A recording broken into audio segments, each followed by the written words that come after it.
एक अनसुनी सलाह। ऊंचे पहाड़ों से घिरे हुए एक छोटे से गांव में एक लड़का रहता था जिसका नाम था टिम।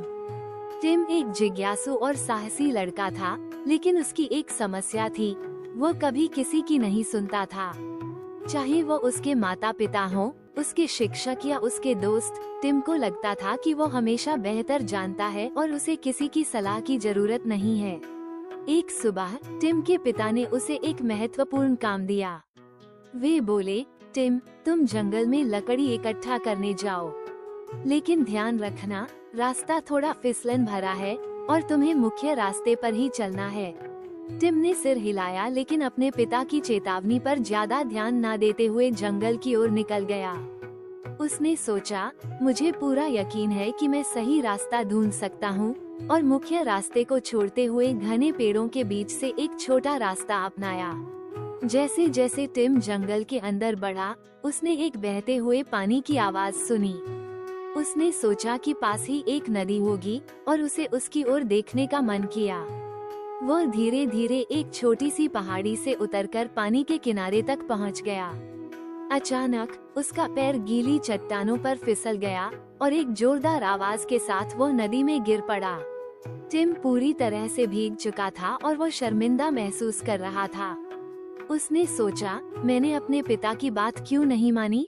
अब मैं गीला हूँ और मुझे ठंड भी लग रही है, और मैंने अभी तक लकड़ी भी इकट्ठा नहीं की। टिम धीरे धीरे नदी से बाहर निकला और कांपते हुए लकड़ी ढूंढने लगा। आखिरकार उसे कुछ लकड़ी मिल गई, लेकिन अब आकाश में अंधेरा होने लगा था और उसे सही से दिखाई नहीं दे रहा था। वो थका हुआ और परेशान महसूस कर रहा था। जब वो घर वापस आ रहा था तो वो जल्दी करने की कोशिश कर रहा था, लेकिन गीली जमीन पर चलने में मुश्किल हो रही थी। वो फिर से फिसल गया और इस बार उसने अपनी एड़ी मोड़ ली। टिम बैठ गया और उसने सोचा, अगर मैंने पिता की बात मानी होती तो मुझे ये सब नहीं सहना पड़ता। कुछ देर आराम करने के बाद टिम ने धीरे धीरे घर की ओर कदम बढ़ाए। वो लंगड़ाता हुआ घर पहुंचा। उसके पिता ने दरवाजे पर उसका इंतजार करते हुए पूछा, कैसा रहा टिम? टिम ने लंबी सांस ली। मैंने आपकी सलाह नहीं मानी और मुझे मुसीबतों का सामना करना पड़ा। मैं नदी में गिरा, अपनी एड़ी मोड़ ली और बहुत देर हो गई।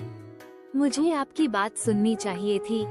उसके पिता मुस्कुराए और बोले, कोई बात नहीं टिम, हम सबसे गलतियां होती हैं, लेकिन सबसे जरूरी बात यह है कि हम उनसे सीखें। आगे से दूसरों की सलाह जरूर सुनना, ये तुम्हारी मदद के लिए होती है। टिम मुस्कुराया और उसने वादा किया कि वो आगे से ज्यादा सावधान रहेगा। और तब से टिम ने समझा कि सलाह हमें सुरक्षित रखने और बेहतर निर्णय लेने में मदद करती है। इस कहानी से हमें ये सीख मिलती है कि दूसरों की सलाह सुनना हमें गलतियों से बचाता है और हमें सुरक्षित रखता है। हमें उन लोगों से सीखना चाहिए जो हमारी परवाह करते हैं।